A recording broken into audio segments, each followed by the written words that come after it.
La nuit est tombée sur la ville, et la BS Family marche dans l'ombre avec une seule idée en tête, la vendetta. Benjamin avance le regard fixé devant lui, conscient que chaque pas le rapproche de ce qu'il redoute autant qu'il espère. À ses côtés, Sandra garde la tête haute, mais son cœur tremble encore de toutes les blessures qu'elle a dû encaisser. Dylan serre les poings, la rage au ventre, décidé à protéger les siens, même si ça veut dire plonger dans la violence.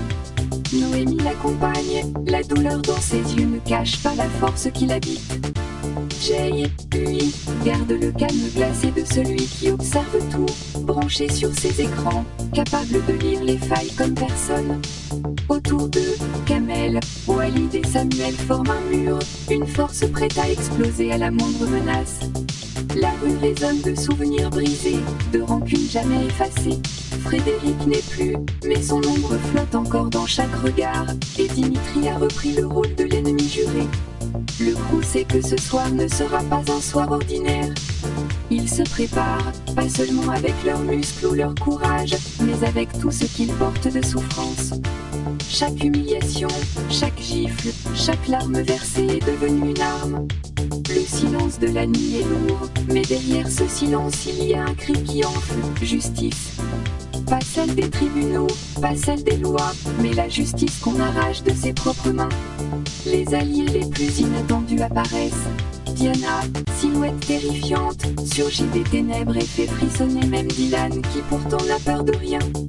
Annabelle est là, poupée maudite qui semble rire de ce chaos. Ce ne sont plus seulement des cauchemars, ce sont des forces invoquées pour inverser le destin. La BS Family n'est plus seule, le multivers entier se plie à leur rage. James Bond s'avance, froid et méthodique. Walker Texas Ranger croise les bras en silence, prêt à intervenir. Même les ombres des films d'horreur se sont levées, comme si Frédéric, de là où il repose, avait déclenché ce mélange improbable d'alliés. Benjamin prend la parole, sa voix tremble mais frappe comme un marteau. Personne ne touche à ma femme, personne ne touche à ma famille. Si un seul cheveu de Sandra est arraché, c'est la fin. Dylan répond en hochant la tête, sa voix grave résonne. Pour la famille, on va jusqu'au bout. Noémie serre la main de Jay, consciente que l'informatique et la rue se sont unis ce soir pour écrire une page nouvelle. Walid et Kamel échangent un regard, celui des mecs du quartier qui savent que tout peut basculer en une seconde, mais qui n'ont pas peur de plonger dans la tempête. La marche reprend, les pas résonnent dans les ruelles comme un écho de guerre.